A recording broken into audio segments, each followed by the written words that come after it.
Hello everyone, it's Enigma here, and last Friday, I talked about the top 7 hardest Crash Bandicoot N-Sane Trilogy levels from Crash 1. And, those were really difficult levels. And, I'm happy to talk about the sequel, Crash 2, Cortex Strikes Back. Now, for those of you who don't know, Crash 2 is my favorite Crash Bandicoot game of the original trilogy.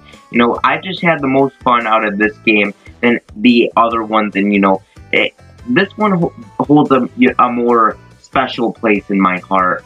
I don't know why, I just preferred Crash 2 over the original trilogy. I really loved Crash 2, and it was such an amazing experience. And, it was so nice to go back to these levels and finally play them in full HD, which was a really nice experience. However, even though it was imported to HD and, it's now remade, some levels in this game are still hard. Now, what's really nice about Crash 2 is that these levels aren't nearly as hard as Crash 1. A lot of people say that Crash 1 is like the Dark Souls of platforming. However, Crash 2 is not really like that. I would even go as far as to say that Crash 2 honestly kind of has the difficulty of a normal Mario game, which is kind of odd to say, but I really do agree with that. And, Crash 2, it does hold a special place in my heart, and I guess that's why I love it so much, is probably because of its difficulty, It's not too hard, but it's not too easy as well, it does have some challenging moments, which is what I really like about these games. So, instead of just dragging on, let's just talk about the top 7 hardest Crash N-Sane Trilogy levels from Crash 2. So anyways, on to number 7. And at the number 7 spot, we have Sewer or Later. Now, this level is really difficult because of those stupid eels. I hate those eels so much. What makes those eels challenging is because if you don't time your jump, you basically have to multitask. You have to decide when the perfect time to jump is, while at the same time avoiding those eels, because you don't want to jump into the water when the eels are, shocking the water. So you have to make those perfect timed jumps in order to make it across. And, it was really difficult, and normally, you also have to watch out for those, things that will ride down the tunnel, like in those tunnel parts, those things that will ride across the thing. And it's really hard because, you can't really tell when they're coming, you can only tell when they're on screen, and, it's really hard to tell what's off screen. So that's what really made this level challenging. And not only that, those professor guys are also in these levels. So yeah, it's really difficult to make it across them because they're really hard to, well, not really hard. They were pretty easy for me. You just have to wait till their flames were done, but but yeah, it was still challenging nonetheless, so I'm glad that I'm over with this level. What made this level pretty easy for me was just, just going about the level and making it across, which, was really difficult, but, I managed to make it across, and that's all that counts, in my opinion. So, anyways, on to number 6. And at the number 6 spot, we have Hanging Out.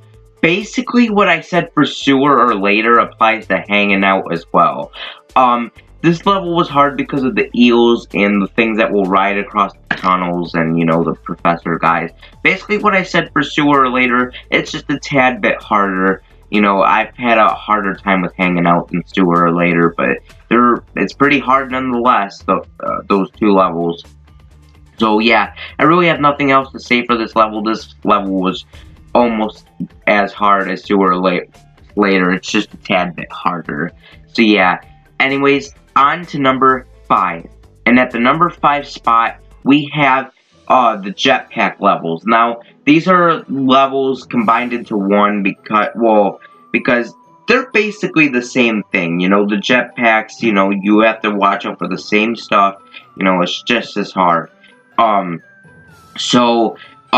Those levels, I hate the jetpack levels. I hate them so much because you have to watch out for those fiery things, you know, the things on the side of the walls, which is really hard to avoid those wall things with the fire, like the red walls, because, you know, they're really hard to avoid because you have to, like, and especially since the jetpack is really hard to control, they even made it a lot more challenging than it already had to be.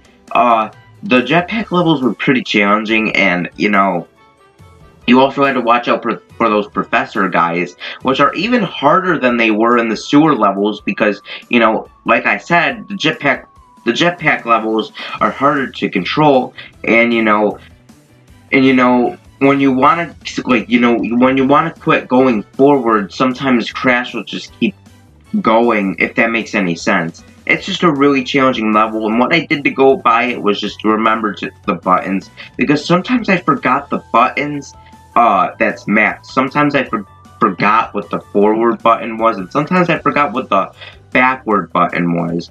So, you know, it was really forgettable button placements, which was what really made this level difficult.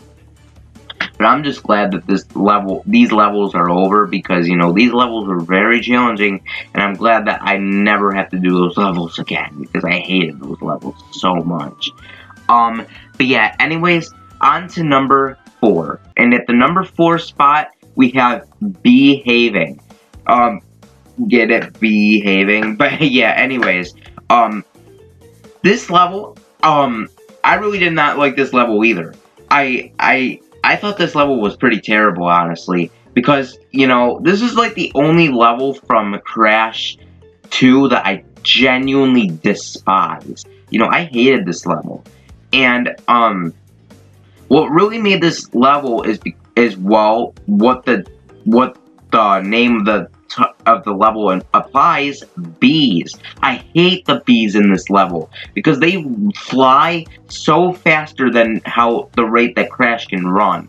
And it's really difficult because, you know, Crash is pretty slow in these games. You know, he doesn't really make it across that fast. So what really helps avoid the bees is by using the slide jumps. You know, you slide and then jump.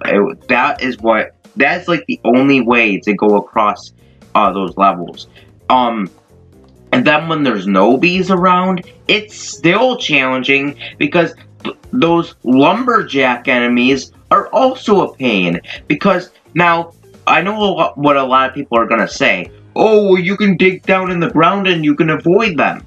Yes, but what makes this challenging is that Crash takes so long to, like, Crash has an animation before he digs down into the hole. Like, he does I feel like the animation lasts for like 2 seconds. Like, Crash will like spin into the air, like he'll go up a little bit and then dig down, which is what. And during the animation, the lumberjack enemies can still hurt you. So while Crash is doing his animations, I have to make sure that I'm safe from those lumberjacks. And then when you're on the ground, they'll block the way, so you can't really do that, and they'll like run towards you at times and then knock you into the ground and kill you. This level was challenging and I hated it. I absolutely hated this level. And I'm glad that it's over because, you know, I just hated this level with a burning passion. I'm glad I never have to do it again. This is like the only level from Crash 2 that I hate. Like, I hated this level. I know I said I didn't really like the jetpack levels, but I take that back. You know, the jetpack levels do have a little charm. Behaving, not so much. I hated that level ever since I was a kid. But yeah, I'm glad I never have to do that level again. Anyways, on to number 3. And at the number 3 spot, we have Totally Bare. Now, this level is challenging. This level is really challenging. This is the hardest snow level. Now, despite this is an underrated opinion. I do have an underrated opinion. Now, I know a lot of people say that they hate the snow levels from Crash games. I actually like the snow levels in Crash games. I know that's weird, but You know, I feel like they have a lot of charm to them. Brings back a lot of memories playing those levels. And, you know, like, I like the environment to them. I like, the music and the enemies you encounter in these levels. It's a really nice environment in these levels. I really like it. However, Totally Bare is the level that gave me a lot of challenge. Now, the snow levels were already hard, but Totally Bare makes it harder. Now, there's a lot of jumps you have to make. There's a lot of frame-perfect jumps and a lot of time jumps you have to make that makes this level extremely challenging. And Totally Bare was a hard level, and, you know, it really makes it hard if you have to collect all the crates, because, you know, the bear that you ride on moves by itself, and the only way you can control the bear is by moving it left to right, but otherwise the bear will just keep going forward. So yeah, that's what really made this level hard. It's pretty self-explanatory. I really don't know what else to say for this. It's just a lot of hard jumps to make because of, well, the slippery ice physics and those two guys that will like pick up an ice and like put it up and down in the air, and then those shark things that will come jumping up and down in the water. It really made it very challenging than it already was, and it was just a really hard level. So yeah, Totally Bare definitely was a challenging level, and I'm glad that it's over, because it was really challenging. But anyways, on to number 2. And at the number 2 spot, we have Piston It Away. Now, Piston It Away, I love the environment of these machinery levels. In fact, it actually gives me nice Crash 1 vibes from those machinery levels, even though those levels are challenging as hell. But anyways, Piston It Away. Piston It Away was very challenging. And what really made this level challenging is not only because of those hard jumps to make, but those enemies that will get in the way of you. Now what the enemies do is that, you know, they'll like change, you know, what, like those robot guys that will, like, you know, walk across the platform. It really makes it hard because, you know, like after 5 seconds, the robot guy will like have spikes around his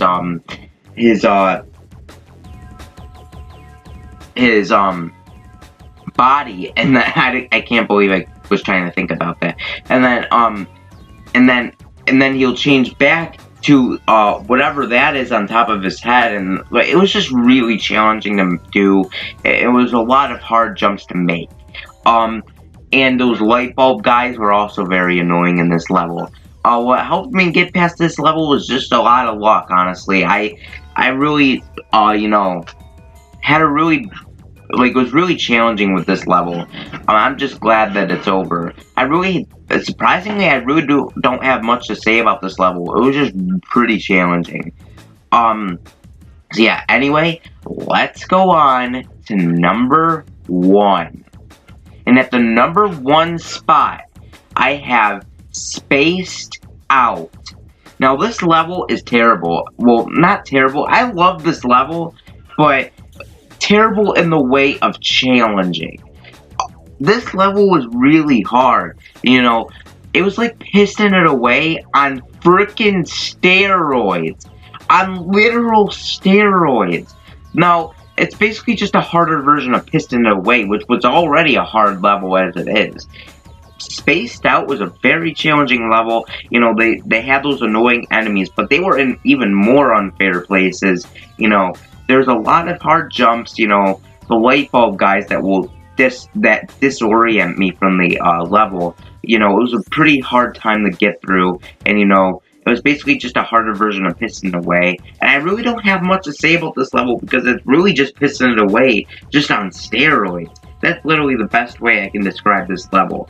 Now, something I will say about Crash 2 levels is that, you know, I am thankful that these levels are as hard as they are. Because, you know, Crash 1 a lot of people consider Crash 1 to be the Dark Souls of platforming games, and I can definitely see what people mean by that, especially if you're trying to get all the crates, which is really hard to do with the levels itself anyway, so it was really hard to get through, and, you know, I will say that, that all of these Crash 2 levels I just talked about, I'll say are easier than the majority of the levels from Crash 1.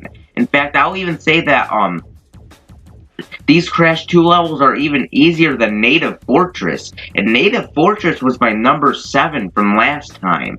Crash 2, was just a really a pretty good mix of challenge and, you know, easiness as well. You know, it was definitely not as hard as Crash 1. Nowhere near as that. You know, and I'm thankful that this game was a lot easier because Crash 1 was just rigged. I will say that. Crash 1 was rigged back in the day, and, you know, they were just challenging for no reason, really. But Crash 2 really fixes the problems with Crash 1 and really made it a fun time, and, you know, it actually made better levels and, you know, better ways to go about the levels and, you know, variety. Which is what I really liked about Crash 2 levels. And I'm thankful that these levels were a lot easier than Crash 1, which I'm so thankful for. So yeah, anyways, what are your opinions on the hardest Crash 2 levels? Let me know in the comments down below. Next time we're going to be talking about Crash 3. So yeah, anyways, this has been Enigma, and peace. See you next time.